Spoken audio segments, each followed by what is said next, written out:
podcast where we talk about 5 things. Today's 5 things are going to be our 5 favorite horror tropes. And I'm going to be honest with you, I had this backwards and made a whole list of my 5 least favorite horror tropes. So we've got what we need to revisit, I think. Yeah, oh, absolutely. Come October, we can make that happen for sure. I don't know. I struggled a little bit with this one. I don't know if you did or not. I know that you had said that it wasn't going to be too big of an issue for you. Yeah, no, I was solidly aware of my favorite horror tropes because I just feel like there's some good ones. You know, there's some real winners. I feel like my list of, because I have my list of things I don't like, and I can almost guarantee you everything on the list of things I do not enjoy is 100% on your list for this, I think. You think it's all going to be stuff that I really like? It's just, the exact opposite. Full of things. It's a strong possibility. I absolutely hate, to be entirely honest. Yeah, this was hard for me. It was super easy for tropes I hated. I did that in like 30 seconds, and I had to find stuff about horror movies I like, and then I realized, it turns out, I don't actually like horror movies.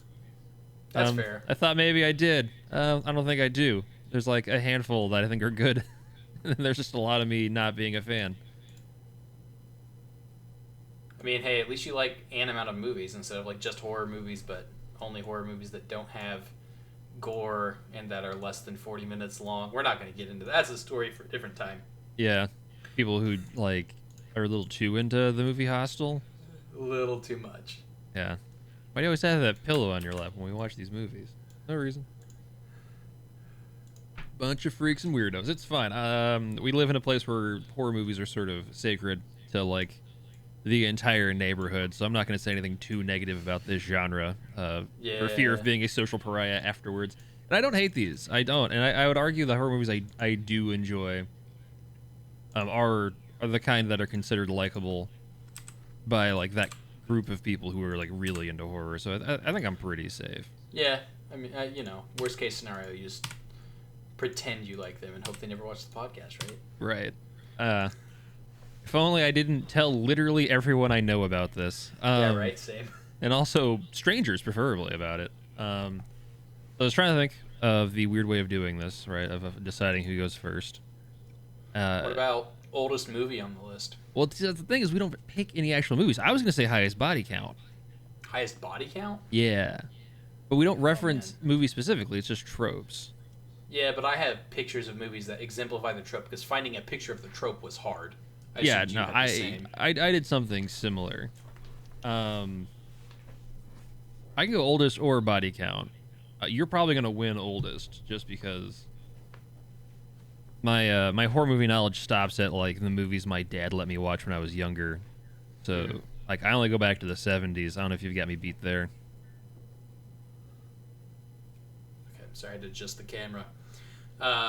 My oldest goes back to the 50s, so... Oh, you definitely win. Yeah. Okay. I thought you might have some older than me. Yeah, so my furthest that goes back is in the 50s and 60s. It's actually my number 1 as well. So perfect segue. Yeah, sure. My number 1 is Attack of the Giant... One. It's not your number 1. It's your... It's my number 5. Number 5. Oh, that's so much better than when I say it. But yeah, my number 5 is Attack of the Giant / Killer X, where that giant / killer can be anything. My personal favorite example is Attack of the Giant Gila Monster, which I'm going to showcase by, I'm not sure how well this is going to work, Danny, but I'm going to throw a different image up on top of the movie poster, and we're going to see if it fits well at all. There you go. But I especially love Attack of the Giant or Killer X movies when they're older ones from like the 40s to the 60s. Because in most examples, like in this one, they just took a regular Gila monster and used model cars in a model house, and they would just like slam the Gila monster into stuff. I am certain that Attack of the Giant Gila Monster did not get the no animals were harmed in the making of this feature, because there's just no way. There's one scene... You just assumed it was harmed? Yeah, oh, for sure. For sure. There's one scene where there's like a train, like a real-life train, coming, right? And all the people are like, no! And then it zooms out on like the train and the Gila monster as the Gila monster's approaching to attack this train, and it's a toy. It's obviously a toy train, and someone just shoves the Gila monster in front of the track, and the Gila monster gets hit by the little toy train, and it like derails, and then it zooms back to like an actual train that's like on its side, and someone's like leaning out of it like, ah! And then you just see like a big foot, which is obviously, again, like a plastic foot model someone has put together that's just like close to the camera. I love that. It is my favorite thing every time. So, had I considered these types of movies to be horror movies, this would also be on my list. I love a good movie where it's just a dog with like pointy ears stuck on it, or like a weird spike costume, and then they're like, it's a dinosaur. Like Attack of the Killer Shrews is one where it's just a bunch of dogs, and they took, because it's a black and white film, they took like mops and de-strung them, and then they made a costume from the mop pieces to put on the dogs. And so it's just a bunch of excited dogs. You can see their tails wagging in a lot of the scenes, covered in mops, and they're like chasing the people, and they're like, oh no! So funny. I'm a little shocked you did not go with Attack of the Killer Tomatoes as one of your pictures for this. Because like that's like the perfect, like somebody was like, this is the dumbest thing that keeps happening. We're going to do with tomatoes. And it got so popular, it had its own cartoon. Yeah, I honestly, doing this like horror trope thing has made me want to write now a horror film and then produce it myself, like in my backyard with just like a pet lizard and some because I have a bunch of model cars and Space Marines. Like, I think I could make it work. I mean, if Rubber can make it onto Netflix, certainly we can make this work, right? Oh, have to. Yeah. Have to. Top 5 favorite killer objects is going to be next week's episode, I think. Oh, yeah. That'd be so cool. Thanks Killing is my number 1. Yeah, but that's my number 5. Love that. Love that trope. Love that bit, whatever you want to call it. Yeah. My number 5, so like as mentioned, I do not necessarily love a lot of horror movies. I sound like Sid from Toy Story? Oh, like because we were gonna turn toys into horror things. I thought my voice was messed up. I don't love horror movies, and because of that, I love when movies just lean into the joke. I used Leprechaun here, but Child's Play works, Army of Darkness as the third film in the Evil Dead franchise. A lot of horror movies do this. I mean, Friday the 13th kind of did this. Freddy Takes Manhattan isn't really like a comedy, but they just really start doing like weird stuff where he like punches a guy and his head like decapitates. Like, it's just very cartoonish. And then obviously Jason X. Gremlins 2. Gremlins. All of the Puppet Master movies after like the first one, which we may or may not get to later. But Leprechaun in Space is definitely my favorite. I was trying to find Leprechaun into Hood and could not find a picture of it. But I mean, Leprechaun in Space I think is fine. A lot of horror movies go to space when they finally jump to that shark. I don't know. I just like it. I like it more. I think that it's hard to watch. Like, the original Leprechaun is like an actual like horror movie, but like, how afraid am I to be of this like tiny leprechaun guy? And I think the same is true for Chucky. It's a doll. A swift punt should take care of it. Yeah, like, does the doll have super strength? Like, what do we, like, I don't, like, I should be able to just like do this and hold it away from me and like largely be fine. Chucky can't fire a gun. His hand isn't too big. And I'm sure somebody's going to be like, he totally fires a gun in a movie somewhere, but like, nonsense. You know what I mean? Like, he shouldn't be able to do that. I've tried to make multiple dolls fire a gun. It's not possible. I mean, yeah, like, I get it.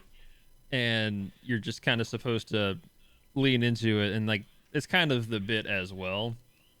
But, yeah, I just like when we just, like, stop trying to take it seriously and we just acknowledge, like, it's kind of a silly premise. And I just think they work better. You know what I mean? Nobody's like, hey, watch Leprechaun 1. Everybody wants to watch Leprechaun in Space, right? Mm-hmm. That makes it a better movie. Whether or not, like, it's actually a better movie from, like, directing and, you know, writing and all of that. But if more people want to watch it, it wins. And you can't argue with that. That's my number 5. That seems fair to me. All right. Number 4. All right, my number 4 is any horror movie that takes place in a carnival or a circus, because I just like killer clowns and creepy circus music. It's so specific. Yeah, well, it's a specific trope, right? Carnival of Souls is probably my favorite in that genre.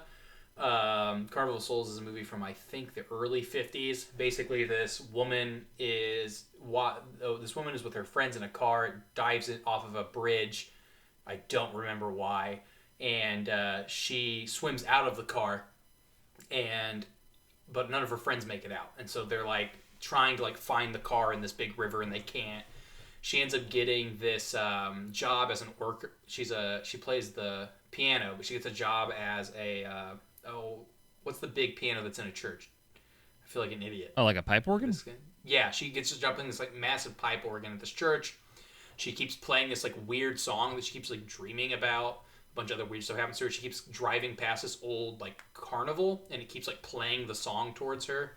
Finally, she ends up playing the song, and a woman from the church kicks her out because it's like a demon song or something. And then she goes back to the carnival and like joins it, and it's all these like weird, creepy stuff, and it goes as like a silent film for a while. And then the end of the movie is them pulling the car out, and she's still in the car. But like all the people, of course, saw her, including the people that pull the car out.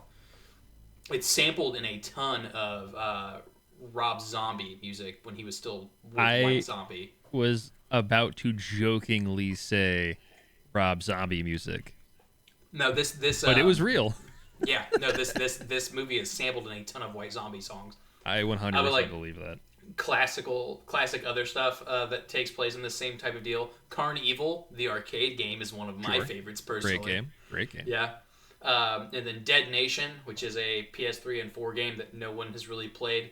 It's a top-down zombie shooter, and there's a whole level where you're just like in a park, and for some reason there's a carnival, and there's a bunch of zombie clowns, and like any sort of evil clown is like a thing I like, because I don't find clowns scary, and I know a lot of people do, and so the thought of like an evil clown, and it's like big shoes, just like as it chases after you, like that's gotta, like, how can you take it seriously? I don't care if things got a knife the size of my arm. If I just hear its dumb slippers smacking the ground and its nose honking, and it's trying to like blow up a little like a balloon dog, or maybe it blows me up like a balloon dog. I feel like I'd be laughing so hard I wouldn't realize the amount of danger I was in. I would say maybe it's just the shame of being murdered by something like that that makes it scary. I finished Nier Automata recently, and this isn't really a spoiler because you get to it like really early in the game. But there's a carnival that is full of the, like, because like the robots are supposed to be the bad guys that you fight against, and you get to this carnival and it's full of the robots, but they're all dressed up like clowns and carny people. So I get it. Yeah, Carnival isn't quite on par with like ice levels and desert levels in like video games, but like it's close. That's definitely like the B tier of like cliche level design. I feel is Carnival. Like that's definitely like a go-to environment for a lot of things. Yeah, for sure.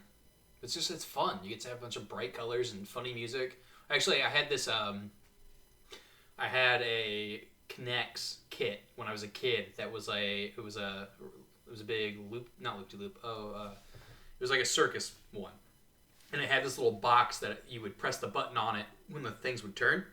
It would play Carnival, like the Carnival music, and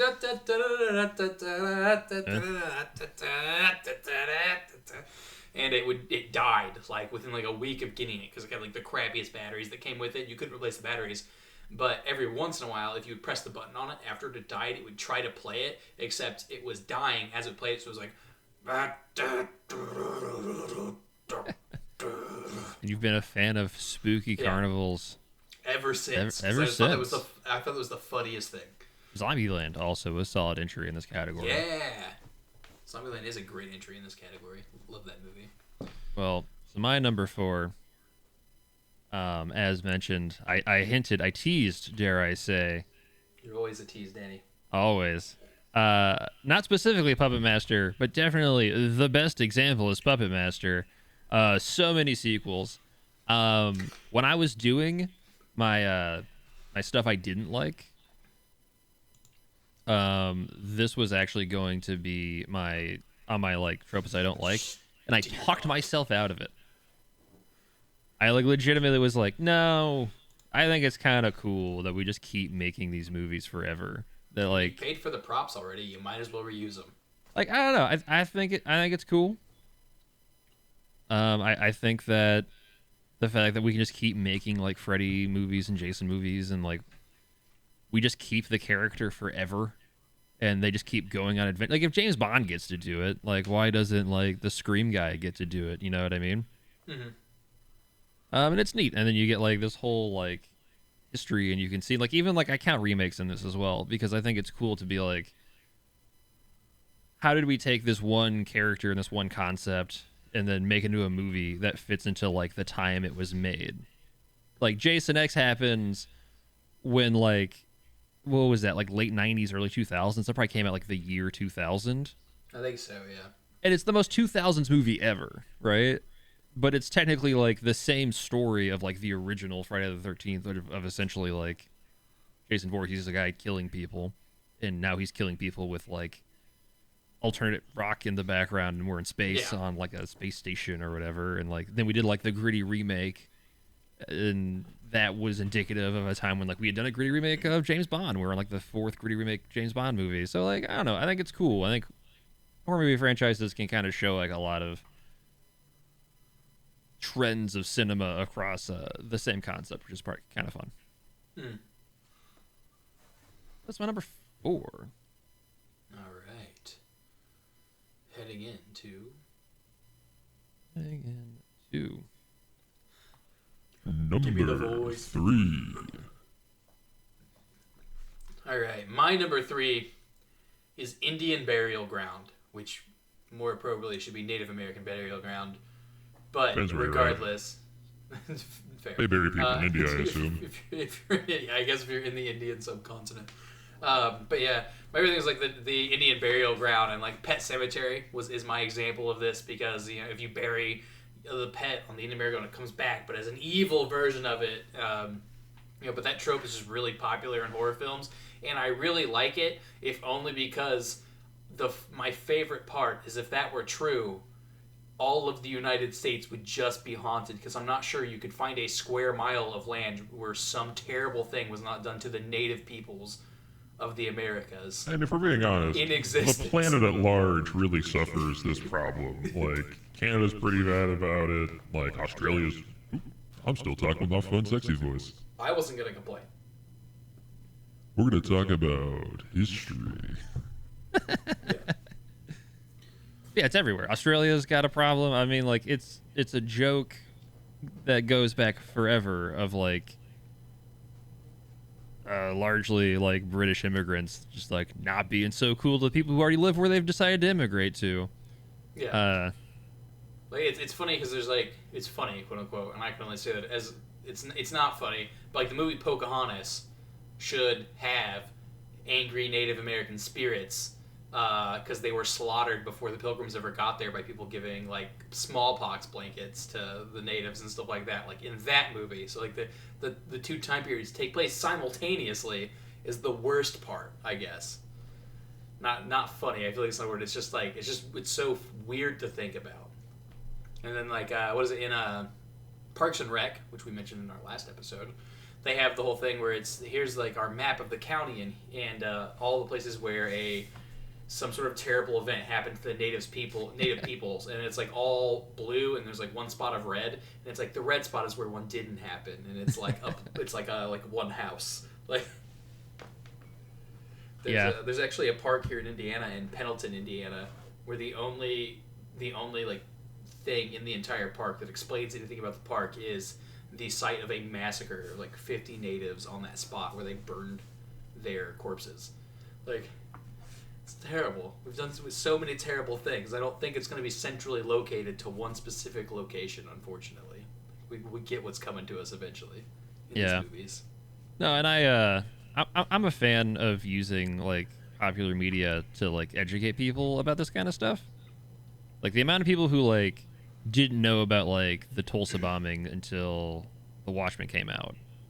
Now, a ton of people know about that. So if like like a murderous pet cat is how we like get people to think about, you know, the less than cool things that have been done by, you know, our forefathers. It's important. Sometimes just our fathers. Yeah, I suppose that's true. Yeah, I don't know where that lies in like being a favorite trope, but it is something that I just always think is like ironic, I guess. Not That so can much be as a favorite trope. I feel like this could double as my least favorite trope in horror movies as well. It just depends on what kind of mood I'm in and what I've been talking about recently. I think execution matters. Speaking of which, for sure. my number 3 is death by sex. Something that 100% could be annoying and terrible and hyper cliche, or done super well, like in It Follows.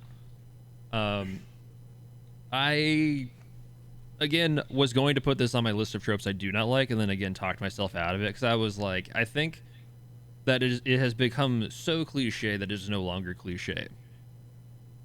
Like, it is so expected that like I almost expect it, and if it doesn't happen, I'm mad about it. Like, if somebody gets laid in a horror movie and doesn't get murdered afterwards, I'm gonna be like, what the hell? You know what I mean? Yeah. And like, I don't know. I think it's interesting just because like it's very indicative of like most horror movies are written for like the demographic of like the 16 to 24 crowd. And like getting caught boning somebody, especially at like a party or something that like has like a bunch of other stuff you're not supposed to be doing, like underage drinking and stuff like that. Yeah. To like get caught is scary, so to get murdered while that thing is already scary, like I don't know, I get it. It doesn't like upset me that it's in like all these movies, because of course it's like the scariest thing to like a 16-year-old is getting caught doing a bunch of stuff at a party, but then like also being murdered for it. And I think it can be done well. I mean, obviously, It Follows is a very good horror film that is all about not getting laid, or I guess the opposite, needing to get laid, and if you don't, you get murdered by like a slow-moving spirit. Spoilers. Not really spoilers. That's like the concept of the film. I mean, like Scream, which I did not reference. I thought for sure I'd bring Scream up at some point, but like Scream is just a horror movie about horror movies, and they do a really good job of all of this kind of stuff, but like definitely this as well. So I don't know. I think it's fun. It's also like, because like nobody watches horror movies alone. I mean, like some people do, but like largely it's a group activity. So the in like sex scene that comes up is always like, oh, I hope I'm not watching this movie with my parents right now. Well, there's that, and it's also like if you're watching a horror movie and like the jock and the cheerleader like leave the party to go to the barn or whatever, like everybody kind of goes like, oh man, they're gonna die, they're gonna get got, and you can like watch it together. I can appreciate that level of community in a movie watching experience. I'm cool with that. So that's my number 3. Death by sex. All right. Number 2. It's just so good. My number 2 is a trope that I didn't actually look up the name of, but I decided to go with It Could Be Any of Us. And this is genuinely my favorite trope, no holds barred of any of them, but I did save something for number 1. But the whole like anything that's like body snatchers, I really like this trope outside of horror. Like I really like Blade Runner is one of my favorite films of all time, as Danny is painfully aware of. And the idea that like a main character could be the thing they're trying to kill, or so like The Thing is also The Thing might be my favorite movie of all time. No, it is. You know, so like, yeah. I understand that like maybe you don't know that it is, but as an outside observer, this is your favorite film. Yeah, it's a fantastic film for a variety of reasons. Kurt Russell being one of them, but It Could Be Any of Us is just something that I just like. I haven't found a way to rope it into Delta Green, but I'm sure it will happen eventually. But the idea that something can mimic your friends and your family in a way that you would never be able to tell the difference, and you have that tense moment where you have to, the main character, or if not the main character, the other characters that aren't the thing, have to try and outsmart it. And this creature has all the memories and knowledge that the people you used to know have. Like that whole idea is something I actually find kind of terrifying, like at a personal level. Most horror movies, right? Like even if, no matter how scary and bloody and gory they are, there's something kind of dumb about them. But this trope specifically is something that for me is just like, that'd be awful. Because I don't know that I'd be able to outsmart the thing. I don't know that I would know to drink gasoline instead of whiskey, right? Like, I think I might just go crazy with a flamethrower and hope that nobody was innocent. I mean, if Kurt Russell can't do it, what hope do any of us have? Right? He does. He does. Does he? Well, you don't know. Wait, hold but it's on, implied. hold on. Which side of that debate do you land on? I land on the side of the debate where they're drinking gasoline at the end, and that's how he knows that the other guy is the thing, and then he kills him afterward. But I like either side of it. I think both are equally as possible. But I do like the idea of the hero coming out on top, because I would have never thought of that, and that makes a movie interesting to me personally. If a movie outsmarts me, I like it more, versus the main character just dying at the end. That's interesting in its own right, because so many movies don't go through with that premise. Yeah, but I like characters and media where the main character is like proven to be more intelligent or more apt than the audience gives them credit for. I guess just as a general rule, I find that interesting. I mean, I do love this movie. The It Could Be Any of Us was actually I ended up taking it off. It was briefly on my list of movie tropes I hate. Because while The Thing is an amazing film and they do a really good job of this trope, so many movies are so bad at it. And honestly, Battlestar Galactica has ruined this for me. Yeah. Because when It Could Be Any of Us turns into It's Literally All of Us, as is so often the case, or It Was None of Us, which I think is like the weird twist that, like, if we ever did like a least liked twist ending, every time that it's like we kill somebody and then the movie ends and it turns out we killed like the wrong guy, or like none of us were actually aliens, or we were all aliens and we were on Earth the whole time, or like that thing, I hate it. I don't mind if they kill the wrong person so long as at least one of the people was the bad thing. I think that is interesting, but I don't like when it's like, oh, we killed the wrong person, but none of us were the thing, unless it's like a Salem witch trial type situation.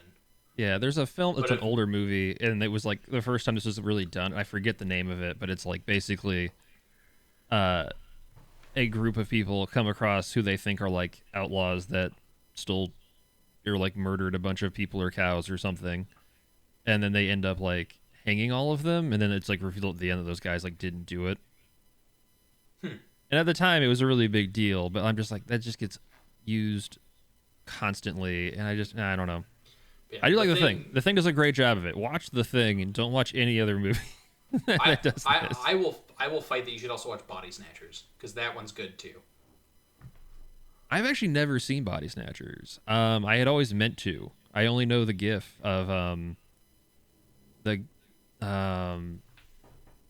it Donald Sutherland, where he's like pointing with his mouth open. He's like, yes, yeah. Do you know why that is? And spoilers for anybody. Yeah, it's because they like make that noise, and that's how you know they're body snatchers and how they identify not body snatchers. And it turns out that he is indeed been body snatched. Yeah, the whole time, basically the whole time, and he's been like trying to figure out who hasn't been. And it's just like a lot of times, like you said, it's like, oh, it's all of us, but you either kind of see it coming or it's not played very well. In that movie specifically, it's played incredibly well. So I would argue for watching that one as well. I'll give you that. All right. Well, my number two and my number one were neck and neck. I have actually switched them multiple times, even while doing this episode. Then I decided it doesn't matter if I keep changing them, because it means that they're pretty equal. Yeah.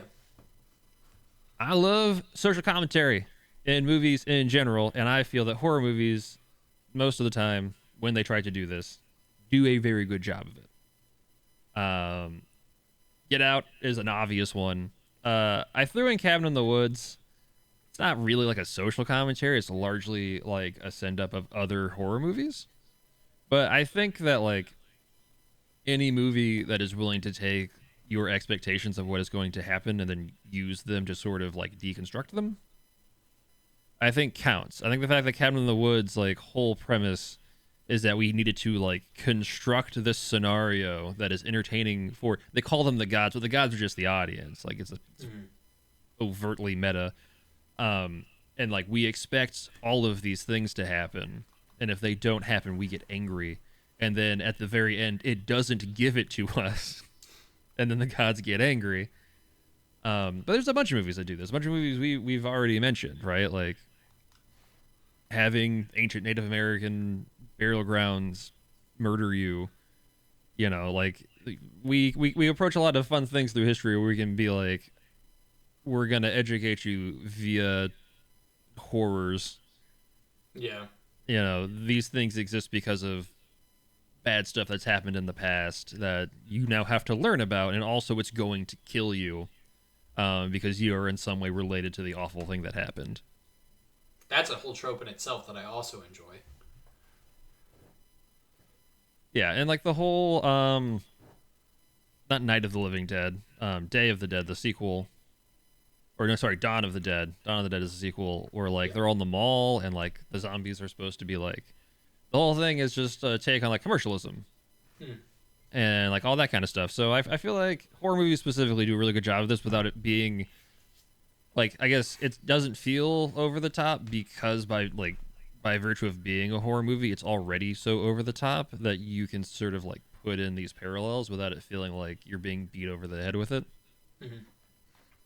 And I think that's why things like like Let the Right One In, and like there's a bunch of like World War II horror movies that like can really get into like the horrors of like the Holocaust and like all this stuff that in World War II we don't really talk about, or we talk about in very vague terms because they're awful to talk about.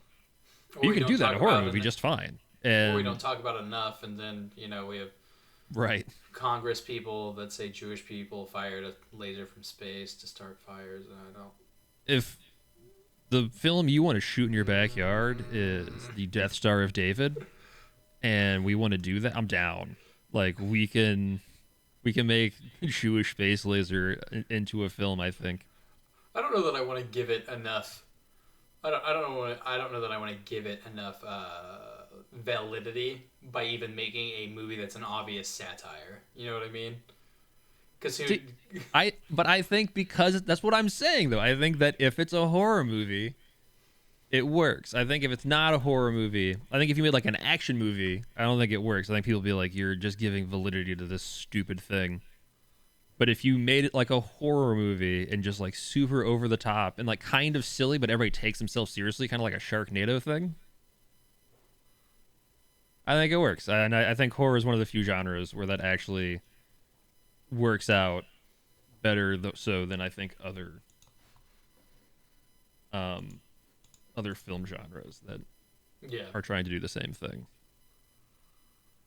That's my number 2. Hit me with that voice, Dad. Oh, yeah. Number 1.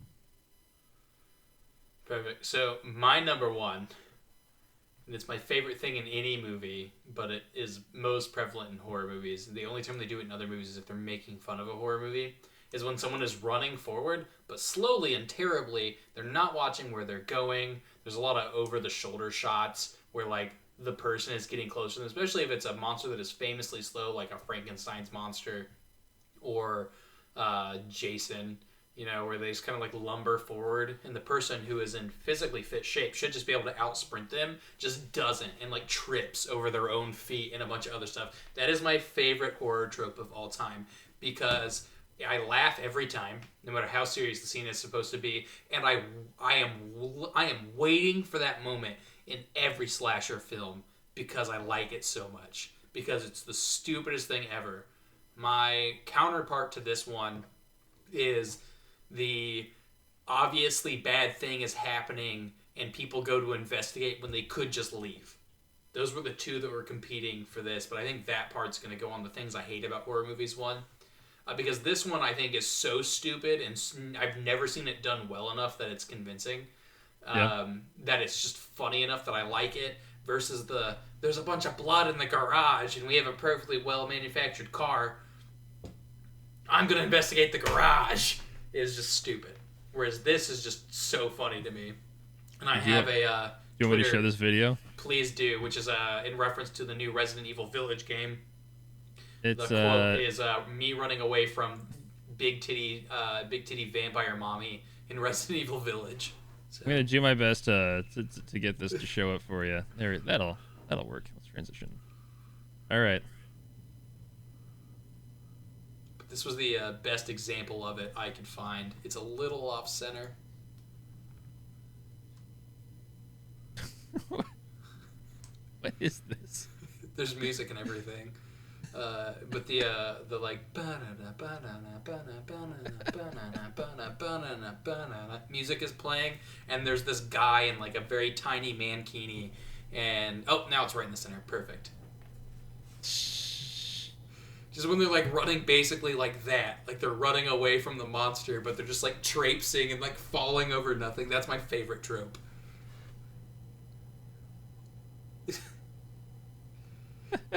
But yeah, for the people that are listening to us in an audio medium, there's a man in like a bikini bottom, and it's very small. Like it's so small, in fact, that he's got like a nice tan going on, but he's got like noticeable whiteness around it, and he's like running forward, and he keeps looking back behind himself, and he's shaking his hips, like obviously, and he trips into the sand because he's running on a beach, and he like looks back and kind of pads at the beach, and then he stands up and he puts his arms out to his side and runs, and he does a spin and stuff like that.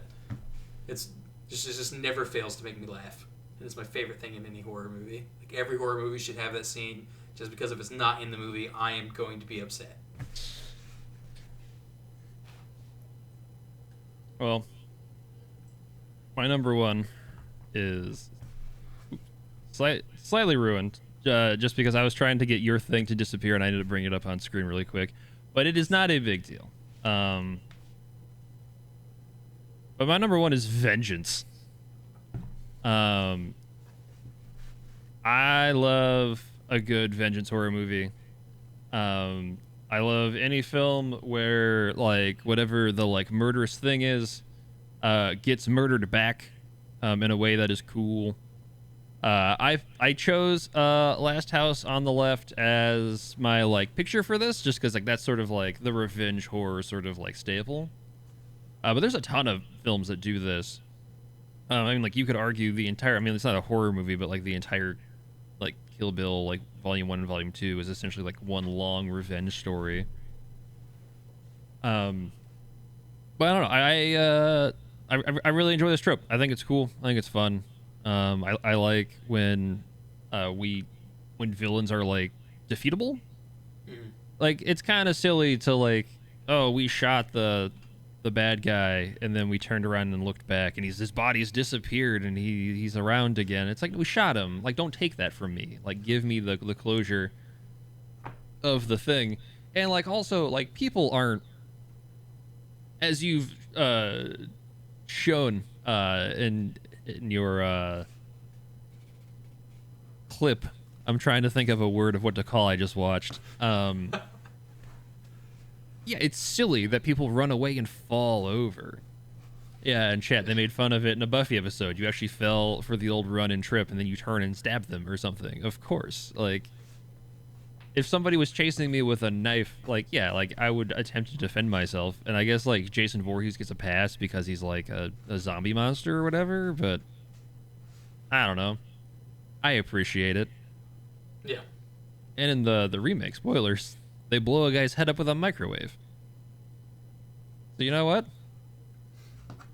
Which, like, weirdly enough, I don't love horror movies all that much, but, like, I love, like, reverse horror movies where in reality the actions are almost the exact same. It's just one is done from, like, the perspective of the audience is rooting for the person killing people.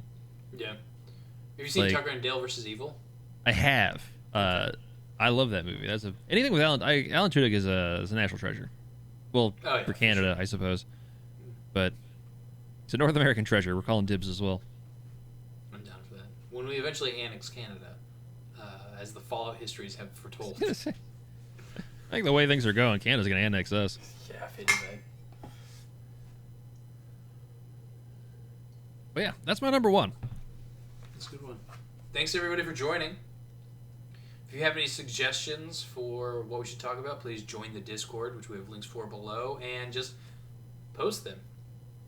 Otherwise, it's up to me and Danny to come up with things for us to talk about, and I'll be honest, it's just going to be me recommending we talk about Blade Runner, something related. We're going to talk about the same 10 media touchstones that we have, and it's never going to change. Who wants to talk about Doctor Who some more? This guy does.